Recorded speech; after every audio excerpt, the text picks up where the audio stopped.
అందరికీ నమస్కారం అండి. ఈరోజు శ్రీపాద శ్రీ వల్లభ స్వామి వారి చరితామృతంలోని 23వ అధ్యాయం పారాయణ చేసుకుందాము.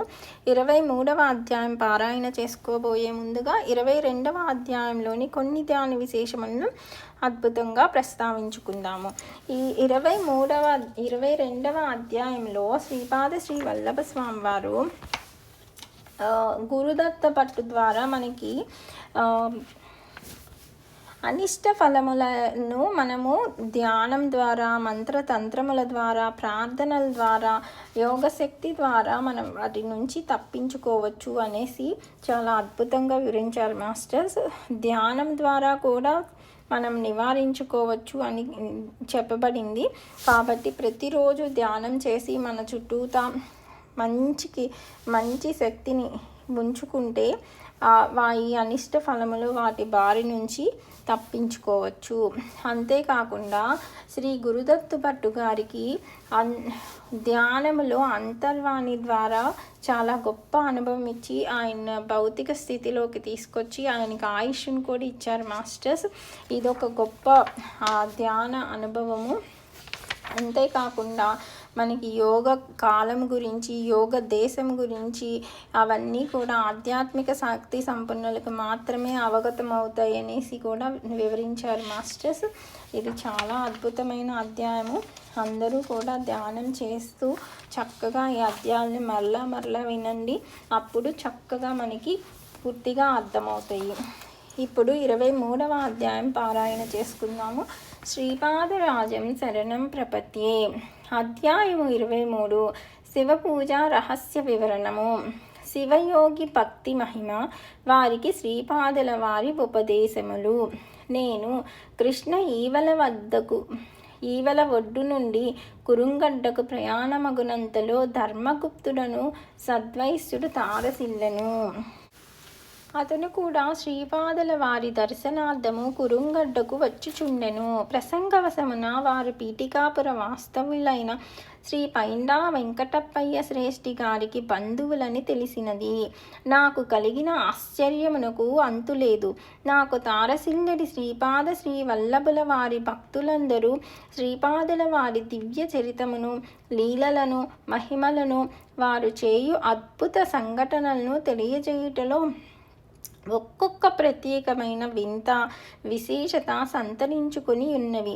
శ్రీవారి దివ్య చరిత్రలో ఒక్కొక్క సంవత్సరము జరిగిన వాటిలో కొద్ది సంఘటనలు మాత్రమే తెలియజెప్పబడినవి. అవి ఒకదానికొకటి ఎంత మాత్రము సంబంధము లేని వింతలు. ఇదివరకెన్నడూను నేను వినియుండని విచిత్ర సంగతులు. నాకు ఇప్పటి వరకు శ్రీపాదుల వారి 10 సంవత్సరముల వరకు జరిగిన లీలా విశేషములు ఒక క్రమ పద్ధతిలో వారి భక్తుల ద్వారా బోధింపబడినవి. నేను నా మనసున ఇట్లా ఆలోచించుచుంటిని. ధర్మగుప్తుల వారు శ్రీవారి 11వ సంవత్సరములో జరిగిన సంఘటనలను ఏవైనా నాకు తెలియజేతురేమోనని అనుకుంటిని. శ్రీపాదుల వారు క్షణక్షణ లీలా విహారి. అంతలోనే శ్రీ ధర్మగుప్తులు నాతో ఇట్లు చెప్పనారంభించిరి.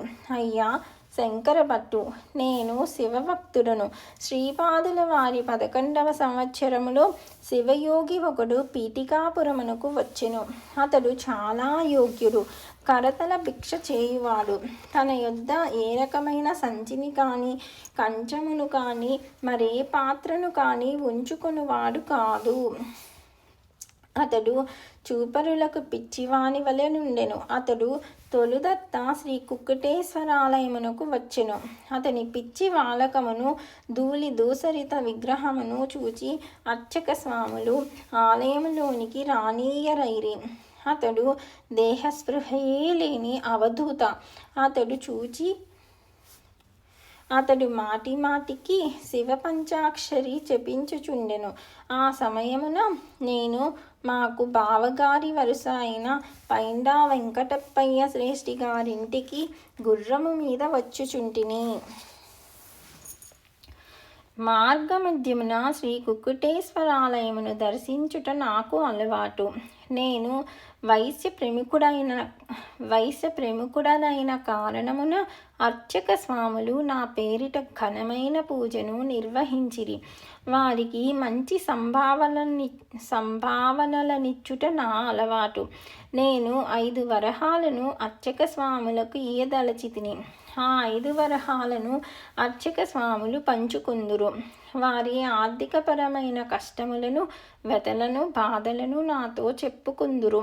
సనాతన ధర్మమును రక్షించుటకు మీ వంటి సద్వైశ్యుల అండదండలు అత్యంత ఆవశ్యకమనిరి. ఇంతలో బయటనున్న శివయోగి విసురుగా లోనికి వచ్చెను. వానితో పాటు 2 త్రాచుపాములు కూడా లోనికి ప్రవేశించినవి. అర్చక స్వాములకు ముచ్చెమటలు పట్టినవి. ఆ శివయోగి, అర్చక స్వాములారా, మీకు భయమేమియును వలదు. మనము ఆరాధించు కుక్కుటేశ్వరునికి ఇవి ఆభరణములు. తండ్రిని బిడ్డలు కౌగలించుకొనున్నట్లు ఈ నాగుపాములు మన తండ్రి అయిన కుక్కుటేశ్వరుని కౌగిలించుకొనుటకు ఆతృత పడుచున్నవి. అవి మనకు సోదరులతో సమానమైనవి. మనము మన సోదరులను చూచి భయపడుట, పారిపోవుట లేదా చంపబూనుట మహాపాపము. అర్చక స్వాములు చేయు విశేష పూజ వలన అవి ఇక్కడకు ఆకర్షింపబడినవి. నాగాభరణుడైన కుక్కుటేశ్వరుని మనము మరింత శ్రద్ధగా ఆరాధించదము గాక. నమక చమకములను సుస్వరముతో రాగయుక్తముగా ఆలపించుడు అనెను. అర్చక స్వాములకు ఏమి చేయుటకును పాలుపోలేదు. అర్చక స్వాములకు కొంత వంది మాగధ జనముండెడి వారు. అచ్చటికి వచ్చు భక్తజనులలో ఎవరైనా ధనవంతులయ్యుండి విశేషముగా సంభావనలు ఇచ్చువారైనచో వారిని సంతోషపెట్టు వచనములను పలికిడివారు. ఈ అర్చక స్వాములలో పీఠికాపురములోనున్న సూర్యచంద్ర శాస్త్రి అనునతుడు మంచి పండితుడే గాక నిష్ఠగల అనుష్ఠానపరుడు. అతనికి శ్రీపాదుల వారి యందు భక్తి ప్రేమలు మెండు. అతడు శ్రీపాదుల వారిని స్మరించి నమక చమకములను సుస్వరముతో రాగయుక్తముగా ఆలపించుచుండెను. అచ్చటకు వచ్చిన నాగుపాములు కూడా రాగతాళబద్ధముగా తమ పగడలను కదుల్పుచు తమ ఆనందమును వ్యక్తము చేసెను. సూర్యచంద్ర శాస్త్రి శివయోగిని బాపనార్యుల ఇంటికి తీసుకొని వచ్చెను. శివయోగికి సంతృప్తికరమైన భోజనమొసంగబడెను. అనంతరము శివయోగికి శ్రీపాదుల వారి దర్శనము కూడా అయ్యెను. శ్రీపాదుల వారు వానికి శివశక్తి స్వరూపులుగా దర్శనమిచ్చిరి. ఆ శివయోగి 3 రోజుల పాటు సమాధి స్థితి నందుండెను. 3 రోజుల తరువాత శ్రీపాదుల వారు తమ దివ్య హస్తముతో వానికి అన్నమును తినిపించి తదుపరి వానికి, నాయన, సనాతన ధర్మమునందు చెప్పబడిన ధర్మకర్మలను ఆచరించి తరించవలసినది. పురాణములందలి విషయములు కల్పనలు కానీ అసత్యములు కానే కావు. వాటిలోని సామాన్య అర్థము వేరు, నిగూఢమైన రహస్యార్థము వేరు. అనుష్ఠానము చేసేటి సాధకులకు మాత్రమే దానిలోని అంతరార్థములు, నిగూఢ రహస్యములు అంతఃకరణములో స్ఫురించును.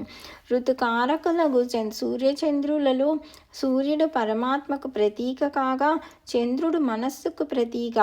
చిత్సూర్య తేజస్సు మనోరూపమైన చంద్రుడు కూడిననే గాని సృష్టి కార్యము నెరవేరదు. అమావాస్య అనునది మాయకు ప్రతీక. ఈ మాయా స్వరూపమే ప్రథమమున వసువులు అనేది పేరుగల కళలను సృజించుచున్నది. చంద్రబింబము మందు కళలను ప్రవేశపెట్టుట, తిరిగి వానిని తన యందు లయము చేసుకొనుట జరుగుచున్నది. పరమాత్మ తేజస్సును మాయ మనోరూప చంద్రుని యందు ఏ విధముగా ప్రసరింపచేయుచున్నదో అదే విధముగా చంద్రుని యందు రవికిరణ ప్రసారము కలుగుచున్నది.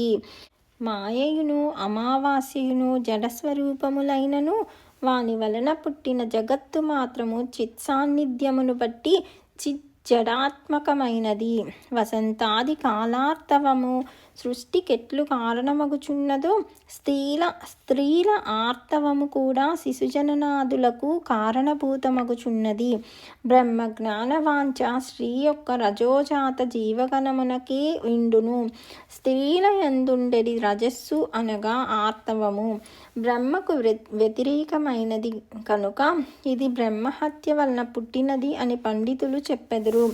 ఛందస్సులచే కప్పిపుచ్చబడినది కావున వేద రహస్యములను ఛాందసమందురు. వంక లక్షణము ఆర్తవమునకుండును గావున ఋతిమతి అయిన స్త్రీని 3 రోజులు దూరముగా నుంచెదరు. స్వర్గమనున్నది స్వతసిద్ధి కాంతి గల తేజోగోళము. మర్త్యలోకమనున్నది చావు పుట్టుకలు గల లోకము. పాతాళములన్నీయు సూర్యకాంతి వలననే కాంతివంతములగుచున్నవి కనుక వీనికి పృశ్నులు అని పేరు. సప్త పాతాళములకును జాతవేదాది అధిష్టాన దేవతలు కలరు. మనము నివసించు భూమి ఈ సప్త పాతాళములకును ముందున్నది. దీనికి అగ్ని అనువాడు అధిదేవత.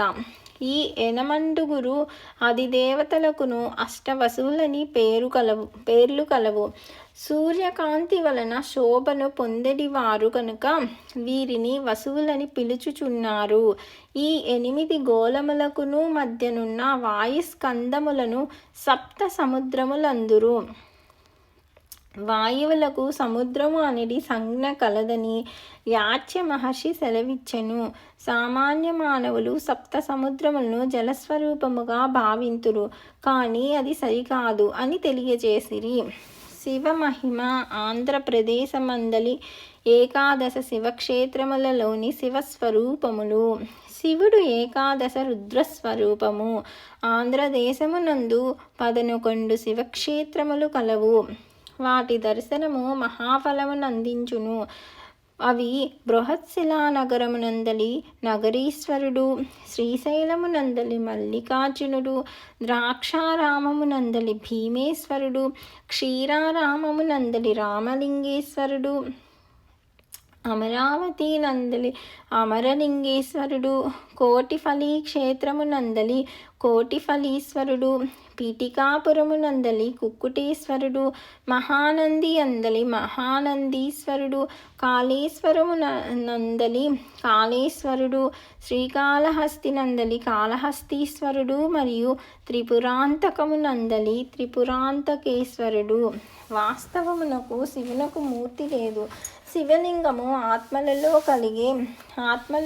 వెలిగే జ్యోతిస్వరూపము కాక మరేమియూ కాదు. సిద్ధి కలిగిన తదుపరి నిర్మల మనస్సు రూపములో నుండి నిర్మలతయే స్ఫటికలింగము. మన శిరస్సులో ఉండే మెదడులో మనలో జ్ఞానం కలుగుటకు సహకరించు రుద్రుడే కపాలి అనబడును. మెదడు నుండి నరముల రూపములో మెడ క్రింద వరకు వ్యాపించి ఉండు నాడులను రుద్రజడలందురు. శివుని హఠయోగి రూపములో లకూలీసుడందురు. శివుడు భిక్షాటనము చేసి జీవుల పాపకర్మలను హరించును. ఈ సృష్టి యందు రాగతాళబద్ధమైన సృష్టి స్థితి లయములన్నిటి మహాస్పందనలకనుగుణంగా ఆనంద తాండవమును చేయును కనుక శివుని నటరాజు అని అందురు. శివుడు పరమానందకారకమైన మోక్షసిద్ధిని కూడా ఇయ్యగలడు. చిత్ అనగా మనస్సు, అంబరమనగా ఆకాశము లేక బట్ట. ఆకాశ రూపములలో ఉండువాడే చిదంబరుడు. నీవు చూచని ఈ విశాల విశ్వములోని రోదసీ స్వరూపము రుద్రస్వరూపమే. 12 జ్యోతిర్లింగములు రాశిచక్రములోని 12 రాశులకు ప్రతీకలు కనుక శివుడు కాలస్వరూపుడు. అష్టదిక్కులు ఈ అష్టమూర్తి యొక్క చిదాకాశ స్వరూపమే. పంచభూతములు అతని పంచముఖములు, పంచ జ్ఞానేంద్రియములు, పంచ కర్మేంద్రియములు, మనస్సు కలిసి 11 రుద్ర కలలగుచున్నవి. వీరినే 11 రుద్రులందురు. ఉమామహేశ్వర రూపము నిత్య ప్రసన్న రూపము. త్రిగుణములను భస్మం చేసిన రూపమే త్రిపురాంతక రూపము. జ్ఞాననేత్రమే 3వ కన్ను. సమాధి స్థితిలో ప్రసన్నమైన ధ్యానములో నుండగా నిరంతరాయముగా ప్రవహించు పవిత్రతయే శివ జటాజూటములోని పరమపావని గంగామాత. అది మిథునమైన శివపార్వతుల స్వరూపమే మిథున రాశి. ఆర్ద్ర నక్షత్రం ఆకాశంలో వెలుగుతున్నప్పుడే శివుడు దర్శనం ఇస్తాడు. మిథున రాశిని సమీపించుటకు ముందు వృషభ రాశిని దాటి వెళ్ళవలెను కదా. ఆ వృషభమే నందీశ్వరుడు. అది ధర్మస్వరూపము. భ్రూమధ్యమున వెలిగే జ్యోతియే లలాట చంద్రకళ. యోగస్థితి వలన ఏర్పడే కామజయము వల్ల స్త్రీ పురుష భేదము నాశనమై ఏకత్వ స్థితిని పొందుచున్న స్వరూపమే అర్ధనారీశ్వర రూపము. సహస్రారంలో లింగోద్భవ కాలములో కర్పూర కలిక భగవజ్యోతిగా వెలుగుతూ ఉంటుంది. లింగమనగా స్థూల శరీరములో లోపల దాగి ఉండే లింగ శరీరం. ఇది జ్యోతి రూపంలో వెలుగుతూ ఉంటుందని వేదము చెప్పుచున్నది. శివ పూజా రహస్యములు అనుష్ఠానము చేతను గురు కటాక్షము చేతను మాత్రమే తెలుసుకున్న వీలు కలుగును. భౌతిక రూపమైన పీఠికాపురం ఎట్లుండునో జ్యోతిర్మయి స్వరూపమైన స్వర్ణ పీఠికాపురమనున్నది ఒకటున్నది. అది నా చైతన్యముచే నిర్మితమైనది. దానిని నన్ను నిరంతరము స్మరించే భక్తులు జ్ఞానులు అనుభవముతో తెలుసుకొనగలరు. వారు ఎంతెంత దూరములలో ఉన్నను స్వర్ణ పీఠికాపుర వాస్తవ్యులే అగుదురు. వారికి నేను సర్వదా సులభుడను. భౌతిక పీఠికాపురములోని కుకుటేశ్వరాలయమునందు నీవు చూచిన అర్చక స్వాములు ప్రమదగణముల వంశచే జన్మించిన వారు. భూత ప్రేత పిశాచాది మహాగణములు ఎన్నియో ఉండును. యోగాభ్యాసము చేయి కొలదిని శ్రీపాద శ్రీవల్లభుని ఆరాధించు కొలదిని ఆయా భూత ప్రేతములు అలజడి సృష్టించుచునే ఉండును. ఈ అడ్డంకులను దాటి నన్ను చేరువారు ధన్యులు. నా పేరిట మహాసంస్థానము మా మాతామహ గృహమున ఏర్పడి తీరునని అనేక పర్యాయములు చెప్పి తిని. నా సంకల్పము అమోఘము. చీమల బారువలే లక్షోపలక్షల భక్తగణములు యోగిగణములు నా సంస్థానమును దర్శించగలరు. ఎవరు ఎప్పుడు ఎంతమంది ఏ విధానముగా రావలయనో నేనే నిర్ణయించెదను. పీఠికాపుర వాస్తవ్యులైనంత మాత్రమున శ్రీపాద శ్రీవల్లభుని సంస్థానమునకు వచ్చి దర్శనము పొందగలరనుకొనుట సర్వకల్లా. నా అనుగ్రహము యోగ్యులపై అమృత వృష్టి కురిపించును. అయోగ్యులకు అది ఎండమావి వలె నుండును. శ్రీపాద శ్రీవల్లభులకు జయము జయము. 23వ అధ్యాయము సంపూర్ణము.